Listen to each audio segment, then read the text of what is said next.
Joining us now, CTV News political commentator and former NDP leader, Tom Mulcair. Nice to see you, Tom. Hi, Carolyn. Was this a surprise? Not for me. I had predicted it actually in a couple of columns that I had written saying he couldn't stay on, especially with the departures of his two key ministers who were both in the health field. One of them quit because he simply disagreed with the approach. He was a medical doctor. The other one, who was the health minister, a former very senior businessman, was pushing hard for a new way of remunerating the doctors in the province of Quebec.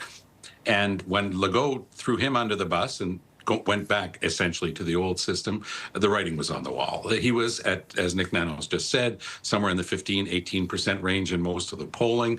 He was lucid and very generous to his party in what he said. And frankly, it was forthrightness that is rare in this type of situation. He said, look, it's clear to me that Quebecers want change, and one of the first things they want to change is their premier. He says, I don't want to destroy the chances of the party that I founded. He founded the CAQ out of nothing, and you know the situation in Quebec. For 2 generations, we were stuck with a dialectic that went between federalists and sovereignists, and it didn't really matter what your economic or social positions were. It was the constitutional issues that dominated. Legault said, I don't want to have anything to do with that. I want to run a government of accountants. That's where he fell down. It's on the accountant side of things. Quebec's got a massive debt right now, a bigger deficit than most provinces, and we're having a heck of a hard time keeping our hospitals going and our schools. So Legault has done a certain number of things. The most important one was to break that hex that Quebecers had put on themselves, which was saying, we're no longer going to talk about economy, we're going to talk about constitution. Once he did that, and once he was able to construct the party and get those 2 mandates, he didn't deliver on the second part, which led to today's departure. I'll share with you that as a joke, a colleague and I on French television said one year, because we had been pretty harsh with his government, we said on air, you know what? He hasn't sent us his Christmas card yet. Well, you know what we did? We received 2 days later a Christmas card handwritten from Legault. I just received last week this year's Christmas card from Legault, again with a handwritten note. And it was quite funny because he said, I'm going to try to prove you wrong, because I had been predicting his departure. And I really noticed the word try. Je vais essayer was how he said it, of course, in French. And I said, well, he doesn't even have to try. He's the master of his own fate. If he wants to stay on as premier, all he has to do is stay on.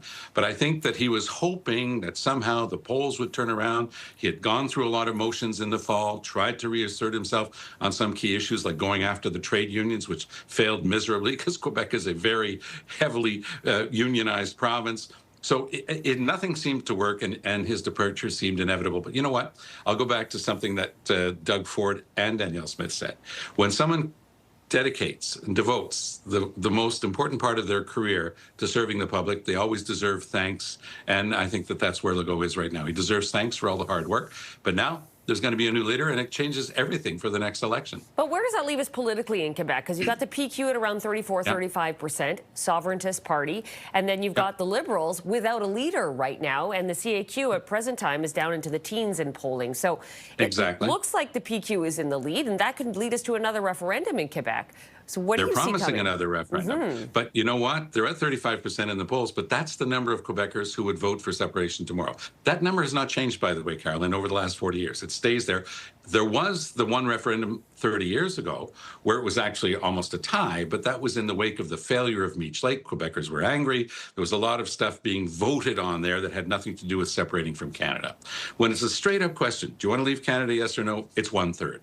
But the other 2/3, so the PQ's got their third, but the other 2/3 is split amongst the Quebec Conservative Party, which doesn't have any seats, but it has about 15% in the polls, something called Quebec Solidaire, think provincial NDP, but it's a sovereignist party as well. The Liberals, you just mentioned, looks like Charles Milliard, a very capable young leader, is about to take it because Pablo Rodriguez, as we recall before the holidays, had to step away.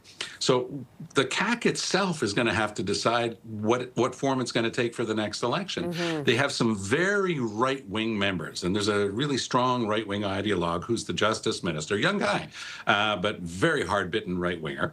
He will have a lot to say about it. There are more moderate, middle-of-the-road people, but they'd almost be more comfortable with the Liberals. So there might be a bit of a shakedown in order, especially with those Conservatives, because their leader, a guy named Eric Duhem, is popular with certain parts of the population because he talks a good game on government austerity. But will he be able to do anything with it? Probably not. Would he be tempted to go over with the Libs? I think we're going to see over the next few weeks, if not a couple of months, some very serious changes in Quebec politics. I wouldn't bet a nickel that the PQ, despite their current high polling, is about to win the next election. Anything but.